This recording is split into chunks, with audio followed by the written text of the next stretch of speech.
ആഗോള കത്തോലിക്ക തിരുസഭയെ സംബന്ധിച്ചും പ്രത്യേകിച്ച് അഗസ്തീൻ സന്യാസ സമൂഹത്തെ സംബന്ധിച്ചും ഏറ്റവും സന്തോഷകരമായ ഒരു ദിനങ്ങളിലൂടെ കടന്നു പോവുകയാണ്. പ്രത്യേകിച്ച് അഗസ്റ്റിൻ സഹോദരങ്ങളായ ഞങ്ങളെ സംബന്ധിച്ച് ഞങ്ങളുടെ ഇടയിൽ നിന്ന് ഞങ്ങളുടെ ഒരു സഹോദരൻ ലിയോ 14 പാപ്പയായിട്ട് അവരോധിക്കപ്പെടുമ്പോൾ തീർച്ചയായിട്ടും ആ ഒരു വലിയ സന്തോഷം ഞങ്ങൾ ഈ നിമിഷം പങ്കുവയ്ക്കുകയാണ്.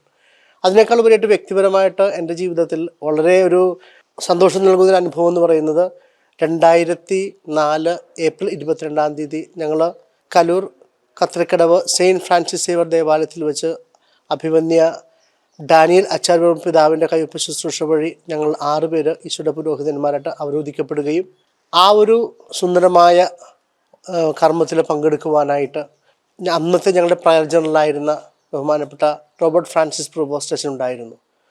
അന്ന് ഞങ്ങളുടെ ആ ശുശ്രൂഷകളിൽ സഹകാർമ്മിത്വം വഹിക്കുകയും ഞങ്ങളുടെ ശിരസിൽ കൈവച്ച് പ്രാർത്ഥിക്കുകയും ചെയ്ത ആ ഒരു സുദീപ്തമായ ഒരു ഓർമ്മ ഇന്നും മനസ്സിലുണ്ട്. ഞങ്ങൾ അന്ന് 6 പേരാണ് വിശുദ്ധ പൗരോഹിത്യം സ്വീകരിച്ചത്. ബഹുമാനപ്പെട്ട റോബർട്ട് റോയ് മഞ്ഞിലിക്കാട്ടച്ചൻ, ബഹുമാനപ്പെട്ട അലൂഷ്യസ് കൊച്ചിക്കാരൻ വീട്ടിലച്ചൻ, ബഹുമാനപ്പെട്ട ഷിജു വർഗീസ് കല്ലറക്കലച്ചൻ, ബഹുമാനപ്പെട്ട അഗസ്റ്റിൻ തോമസ് പുത്തൻ വീട്ടിലച്ചൻ, ബഹുമാനപ്പെട്ട ഡിബി പീറ്റർ കട്ടത്തറച്ചൻ. അങ്ങനെ ഞങ്ങൾ 6 പേരാണ് വിശുദ്ധ പൗരോഹിത്യം സ്വീകരിച്ചത്. അതിൽ 3 പേര് സ്പെയിനിൽ പഠിപ്പിക്കുകയും ചെയ്യുന്നു. ഒരാൾ ഫിലിപ്പൈൻസിലെ നൊവീസ് മാസ്റ്ററായിട്ട് സേവനം ചെയ്യുന്നു. മറ്റൊരു അലൂഷ്യസ് അച്ഛൻ കൊല്ലത്ത് ഞങ്ങളുടെ സ്കൂളിൽ ഒരു ഡയറക്ടറായിട്ട് സേവനം ചെയ്യുന്നു. ഞാനിവിടെ ഈ സെമിനാരിയിൽ വൈദിക വിദ്യാർത്ഥികളുടെ അസിസ്റ്റൻറ്റ് മാസ്റ്ററായിട്ട് സേവനം ചെയ്യുന്നു. തീർച്ചയായിട്ടും ഈ ഒരു കാലഘട്ടത്തിന് ഇണങ്ങിയ ഒരു പോപ്പനെയാണ് തീർച്ചയായിട്ടും പരിശുദ്ധാത്മാവിൻ്റെ നിറവിലൂടെ നമുക്ക് ലഭിച്ചിരിക്കുന്നത്. കാരണം ഏതാണ്ട് 20 വർഷക്കാലം പെറുവിൽ ഒരു മിഷൻസ് മേഖലയിൽ വളരെ സാധാരണക്കാർ മനുഷ്യരുടെ പ്രവർത്തന പരിചയമുള്ള ഒരുപക്ഷെ സഭയുടെ ചരിത്രത്തിൽ ആദ്യത്തെ ഒരു മിഷണറി പാപ്പയായിരിക്കാം.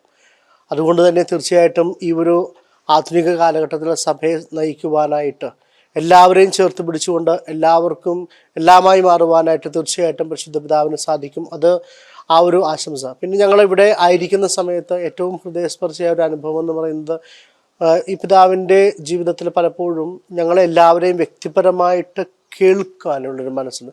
കുറച്ച് സംസാരിക്കുകയും കൂടുതൽ കേൾക്കാനായിട്ട് ആഗ്രഹിക്കുകയും ചെയ്യുന്ന ഒരു പിതാവായിട്ടാണ് ഞങ്ങൾക്ക് അന്ന് മനസ്സിലാക്കുവാൻ സാധിച്ചത്. അതുപോലെ തന്നെ ഏതാണ്ട് ഞങ്ങളുടെ അഗസ്തീൻ സന്യാസ സമൂഹത്തിലെ 54ഓളം രാജ്യങ്ങളിൽ വ്യാപിച്ചു കിടക്കുന്ന ഈ ഒരു വലിയ സന്യാസ സമൂഹത്തിൻ്റെ പ്രയർ ജനറലായിരുന്ന കാലഘട്ടത്തിൽ എല്ലായിടങ്ങളിലും എല്ലാ ആശ്രമങ്ങളിലും പോവുകയും വ്യത്യസ്തങ്ങളായ ഭാഷകൾ സംസ്കാരങ്ങളൊക്കെ ഉൾക്കൊള്ളുവാനായിട്ടുള്ള ഒരു വലിയ ഒരു വിശാലമായൊരു മനസ്സുണ്ടായിരുന്നു.